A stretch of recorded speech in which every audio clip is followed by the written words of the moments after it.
अस्सलाम वालेकुम people, welcome to defence outpost. तो पाकिस्तान नेवी का 2021 का एक स्टेटमेंट जो कि उस टाइम के जो नेवल चीफ हैं एडमिरल जफर महमूद अब्बासी उन्होंने दिया था, वो इस टाइम के ऊपर काफ़ी ज़्यादा हाईलाइट हो रहा है। और उसी 2021 के एक एड्रेस में, एक स्टेटमेंट में पाकिस्तान के उस टाइम के नेवल चीफ ने एक काफ़ी इंपॉर्टेंट बात को हाईलाइट किया था कि अगले कुछ टाइम तक पाकिस्तान नेवी अपनी फ्लीट में 50 से ज़्यादा शिप्स को इंडक्ट करने वाली है। और इस मॉडर्नाइजेशन और अपग्रेडेशन प्लान की और डिटेल्स देते उन्होंने ये भी कहा था कि इन 50 शिप्स में से 30 जो शिप्स हैं वो छोटी शिप्स होंगी जिनमें मिजल बोट्स, पेट्रोल एयरक्राफ्ट और सपोर्ट शिप्स होंगी, और जो बाकी 20 के करीब शिप्स होंगी वो मेजर सरफेस कम्बैटेंट्स होंगी, मींस के बड़ी वॉरशिप्स होंगी जो कि साइज में भी बड़ी होंगी, टनेज भी उनकी ज्यादा होगी और ज्यादा कैपेबिलिटीज को पजेस करेंगी। इनमें कॉर्वेट्स भी होंगे, फ्रिगेट्स भी होंगे और मोस्ट इंपॉर्टेंटली यहाँ पर डिस्ट्रॉयर्स भी होंगे। ये पाकिस्तान नेवी के उस टाइम के जो एडमिरल जफर महमूद अब्बासी हैं उनका एक ऑन रिकॉर्ड स्टेटमेंट है कि पाकिस्तान नेवी नेक्स्ट कुछ सालों के अंदर 20 मेजर शिप्स को अपनी सर्विस में इंडक्ट करेगी, जिसमें से फ्रिगेट्स और कॉर्वेट्स तो होंगे ही, लेकिन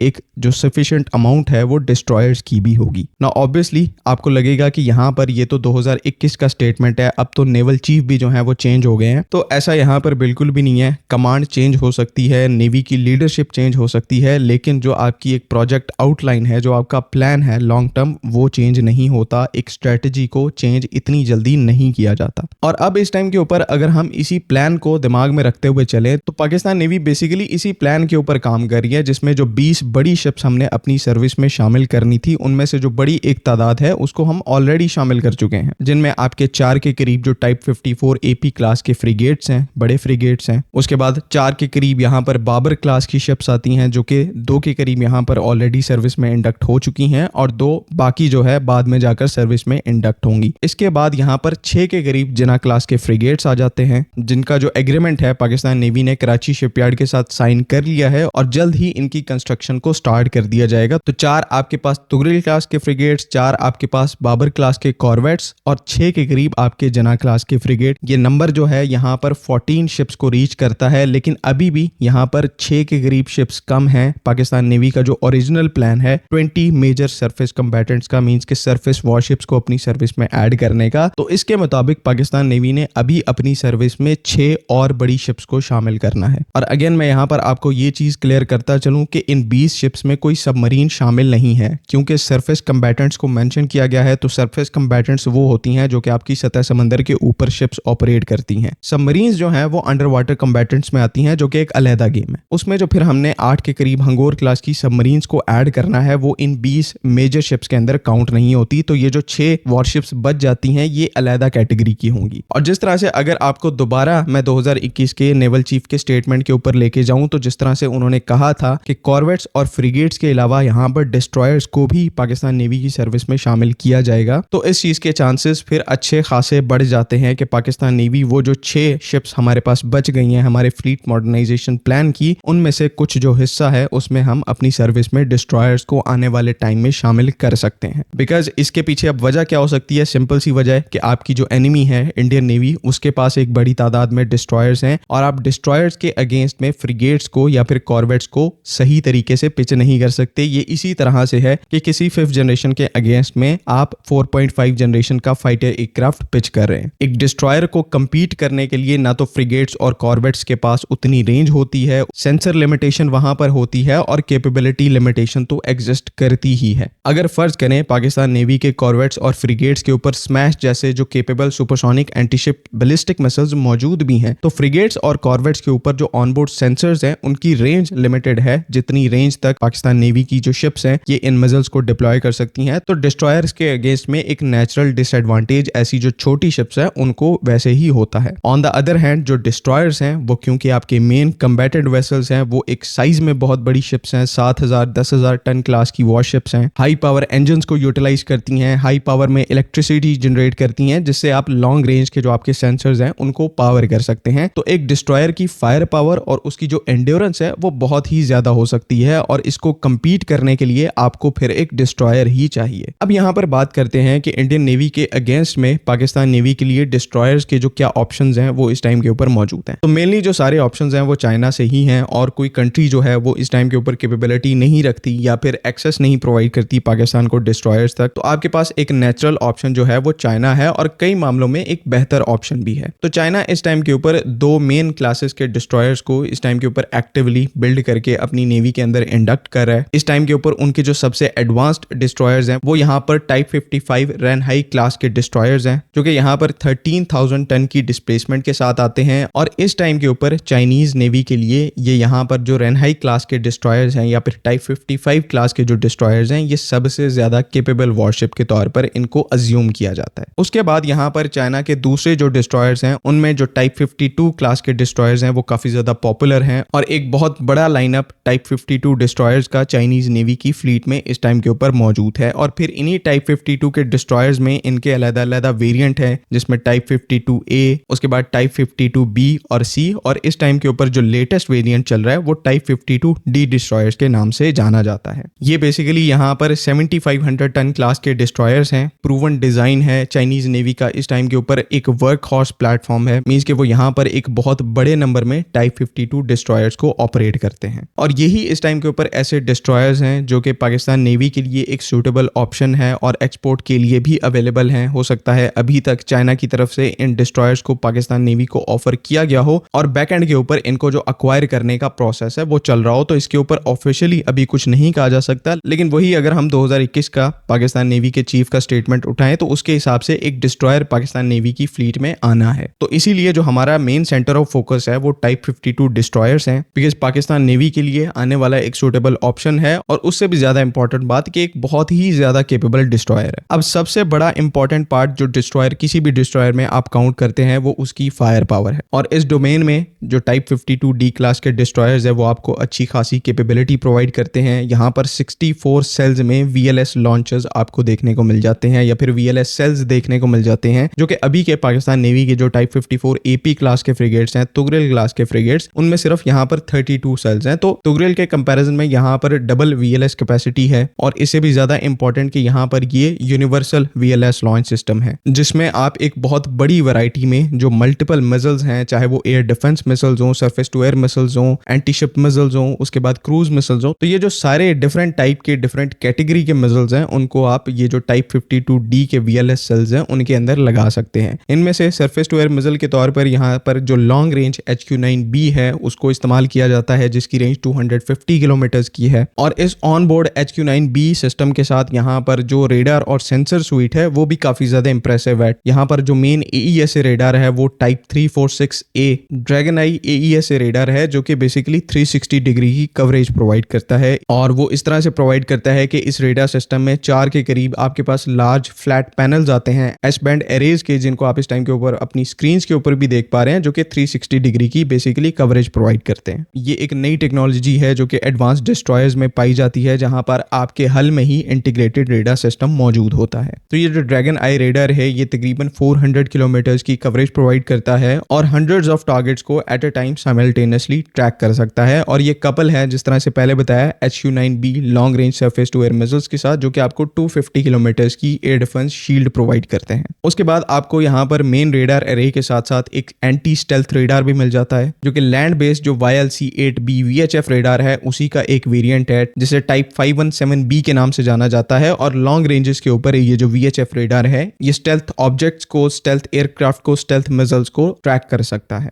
एंटीशिप कैपेबिलिटीज में यहाँ पर बेसिकली काफी डिफरेंट टाइप के जो वेपन्स हैं उसको इस्तेमाल किया जाता है। यहाँ पर YJ-12 सुपरसोनिक एंटीशिप मिसाइल भी मौजूद है। उसके बाद YJ-18 जो एंटीशिप क्रूज मिसाइल है सुपरसोनिक, वो भी मौजूद है। उसके बाद डीप स्ट्राइक मिशंस के लिए यहाँ पर CJ-10 जैसे जो Chinese land attack cruise missiles हैं वो भी मौजूद हैं, जिनकी जगह पर यहाँ पर पाकिस्तान नेवी जो है वो हमारे बाबर क्लास के जो क्रूज मिसाइल हैं या फिर लैंड अटैक क्रूज मिसाइल हैं उनको इनके साथ इंटीग्रेट कर सकती है। उसके अलावा यहाँ पर चाइना में ही जो इंटरनल रिपोर्ट्स हैं वो इस चीज को भी क्लेम करती हैं कि इस पर्टिकुलर टाइप 52D डिस्ट्रॉयर के पास हाइपरसोनिक कैपेबिलिटी भी है, जहां पर ये लेटेस्ट जो चाइनीज हाइपरसोनिक एंटीशिप मिसाइल्स हैं उनको भी कैरी कर सकता है, जो कि YJ-17 जैसे हैं, जिनको रिसेंटली ही चाइना ने अनवील किया है। तो इसके बारे में भी यहाँ पर रिपोर्ट्स हैं कि ये कैपेबिलिटी भी जो टाइप 52D क्लास के डिस्ट्रॉयर्स हैं उनमें मौजूद है। Last but not the least, यहाँ पर जो पॉइंट डिफेंस के लिए यहाँ पर 2 ऑप्शन दिए गए हैं। एक standard close and weapon system है टाइप 1130 गैटलिंग गन जो कि 30 mm की गैटलिंग गन है और पर मिनट यहाँ पर 10,000 राउंड्स को फायर करने की कैपेबिलिटी रखती है। ये बेसिकली एक क्लोज एंड वेपन सिस्टम है। उसके बाद दूसरा जो पॉइंट डिफेंस सिस्टम है यहाँ पर HHQ-10 है जो कि 24 सेल का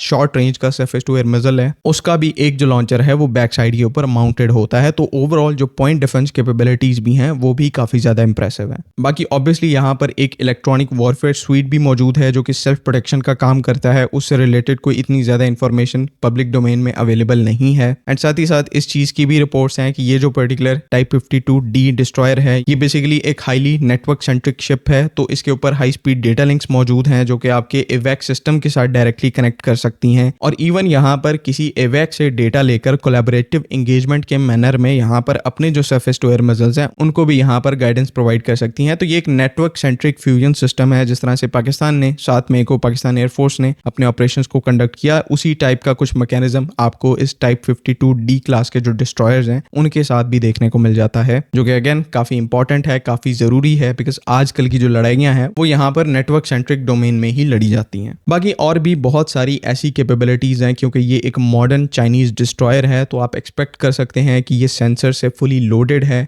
बहुत सारे ऐसे अनगिनत सेंसर्स हैं जिनको हम यहाँ पर मेंशन नहीं कर पाए लेकिन उनके बारे में आप इंटरनेट के ऊपर रिसर्च करके और इन डेप्थ एनालिसिस ले सकते हैं ताकि आपको यहाँ पर इस पर्टिकुलर टाइप 52D क्लास के जो डिस्ट्रॉयर्स हैं उनकी बेहतर तरीके से अंडरस्टैंडिंग हो पाए। ओवरऑल कंक्लूजन हमारी यहाँ पर यह है कि ये जो पर्टिकुलर डिस्ट्रॉयर है पाकिस्तान नेवी की जितनी भी रिक्वायरमेंट्स हैं उनके हिसाब से मोर देन इनफ है। लॉन्ग रेंज वेक्टर्स के साथ आता है तो यहाँ पर जो एक एडिक्वेट फायर पावर है उसको डिलीवर करने की कैपेबिलिटी मौजूद है जिसकी पाकिस्तान नेवी को जरूरत है और कंफर्टेबली ये जो पर्टिकुलर डिस्ट्रॉयर है ये इंडियन नेवी की सर्विस में जो कोई डिस्ट्रॉयर मौजूद थे उससे कैपेबिलिटी में एक स्टेप आगे है और ये जो एक 1 स्टेप अहेड कैपेबिलिटी है इसकी आपको जरूरत भी है बिकॉज ऑब्वियसली बात है कि आप इंडियन नेवी जितने डिस्ट्रॉयर्स को तो अपनी फ्लीट में इंडक्ट नहीं कर सकते लेकिन उनसे कुछ कैपेबल डिस्ट्रॉयर्स को अपनी फ्लीट में इंडक्ट करके उनके नंबर्स की जो कैपेबिलिटी है उसको मैच जरूर कर सकते हैं। एंड पर अगर हम आपके साथ एक और प्रॉमिसिंग अपडेट को या फिर विजुअल को आपको बताते चलें तो पिछले ही साल तकरीबन जून में पाकिस्तान के जो डिफेंस मिनिस्टर हैं ख्वाजा आसिफ वो चाइना के विजिट पर थे और स्पेशली उनको यहाँ पर ये जो टाइप 52D क्लास के डिस्ट्रॉयर्स हैं उनका विजिट करवाया गया जहाँ पर चाइनीज नेवी ऑफिशियल्स की बजाय पाकिस्तान नेवी के जो उधर ऑफिशियल्स मौजूद थे उन्होंने इस डिस्ट्रॉयर के बारे में पाकिस्तान के जो डिफेंस मिनिस्टर है उनको ब्रीफ किया। तो ये बेसिकली इसे आप एक सिग्नल कह सकते हैं कि वाकई में ही पाकिस्तान यहाँ पर टाइप 52D डिस्ट्रॉयर की जो एक्विजिशन है उसके साथ फ्यूचर में आगे बढ़ेगा। तो let's hope for the best. Really hope के पाकिस्तान नेवी ऐसे जो प्लान्स हैं अपने एक डिस्ट्रॉयर को अक्वायर करने के उनके साथ आगे बढ़ती है बिकॉज ये अभी की रिक्वायरमेंट है।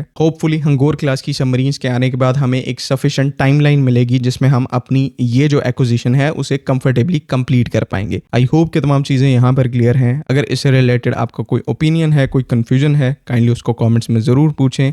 बाकी अगली वीडियो तक के लिए अल्लाह हाफ़िज़। पाकिस्तान जिंदाबाद।